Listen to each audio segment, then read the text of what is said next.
Bismillahirrahmanirrahim. Alhamdulillahirabbil alamin. Allahumma shalli ala sayyidina Muhammadin wa alihi wasallim wa ba'd. Sekitar 1 minggu yang lalu, kurang lebih ada pertanyaan masuk seputar pembagian tasawuf kepada Salafi, Sunni, dan Falsafi. Disebutkan juga oleh penanya bahwa pembagian tersebut diperoleh dari salah satu penjelasan atau ceramah Fadilatul Syekh Ali Jum'ah, mufti Mesir pada masanya. Bagaimana menjelaskan atau memahami tentang pembagian tersebut? Tasawuf dibagi 3 macam, sekali lagi. Salafi, Sunni, dan Falsafi. Pertama-tama penting dijelaskan bahwa tasawuf itu hakikatnya satu saja. Tidak ada bagian-bagiannya. Hanya saja tokoh-tokoh tasawuf itu sendiri punya beragam cara dan gaya dalam mengajarkan, mengutarakan, mengemukakan, dan menyampaikan apa yang dialaminya daripada tasawuf itu sendiri. Karena berbagai macam corak motif dalam mengemukakan tasawuf itu, maka muncullah pembagian tersebut dari kalangan akademisi sebetulnya. Pertama, tasawuf salafi itu tasawufnya para imam-imam terdahulu seperti Imam Malik, Imam Ahmad bin Hanbal, Imam Hasan al-Basri, Imam Asy-Syafi'i, dan imam-imam lainnya. Ulama-ulama salaf, di mana kala itu beliau-beliau menjalankan tasawuf itu sifatnya natural. Sifatnya natural dan ya melalui zuhudnya beliau, ya tidak terlalu teoritis lah. Itu kemudian oleh para akademisi diistilahkan dengan tasawuf salafi.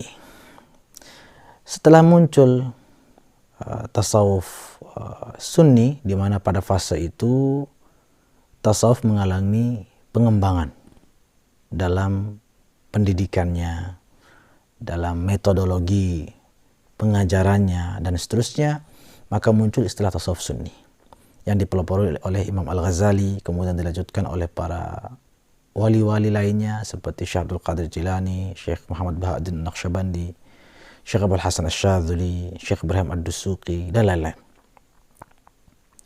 Ini disebut dengan tasawuf sunni atau tasawuf amali, di mana sudah tasawuf itu mengalami fase pengembangan karena dituntut oleh situasi dan keadaan.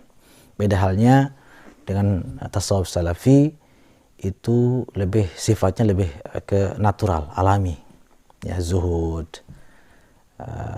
dan lain sebagainya. Sedangkan tasawuf sunni itu keadaan sudah berubah, sehingga perlu tuntunan-tuntunan yang sifatnya intens, yang sifatnya punya aturan baku untuk dijalankan. Nah, ada juga tokoh-tokoh sufi yang menyampaikan atau mengutarakan tasawufnya itu dengan gaya yang sangat khas, yang cenderung lebih menonjolkan sisi-sisi filosofisnya, seperti Syekh Ibn Arabi, ya, Syekhul Akbar Sayyidi Muhyiddin Ibn Arabi, Syekh Abdul Karim Al-Jili, dan ulama-ulama selevel lainnya. Nah, beliau-beliau ini punya metodologi dan tipologi yang berbeda dalam mengutarakan atau menyampaikan tasawufnya, atau mendidik para jamaahnya dalam bertasawuf. Nah, karena dengan kacamata akademisi, gaya yang digunakan oleh para tokoh sufi yang ketiga ini itu lebih nampak sisi-sisi filosofisnya, maka disebutlah dengan tasawuf falsafi. Jadi hanya perbedaan pembagian ini dari sisi corak dan gaya dalam mengemukakannya saja. Namun Al-Habib Ali Zainal Abidin Al-Jifri, seorang ulama masyhur dari Yaman, Beliau pernah menjelaskan bahwa tasawuf itu sebetulnya tidak ada sangkut pautnya dengan filsafat.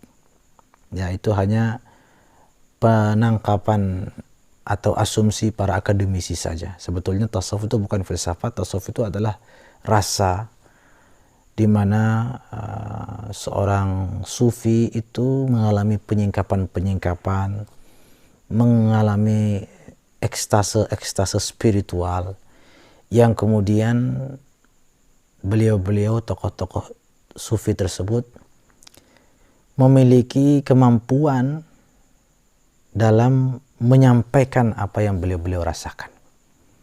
Namun begitu disampaikan oleh para akademisi dengan kemampuan terbatas mereka, itu cenderung menilainya filosofis, sehingga disebutlah dengan tasawuf falsafi.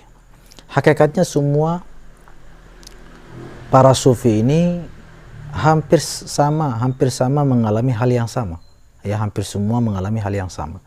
Hanya saja yang ini tidak menyampaikannya, yang ini menyampaikannya, atau ini menyampaikannya dengan cara berbeda, dan seterusnya. Sehingga muncullah pembagian-pembagian semacam itu. Wallahu a'lam.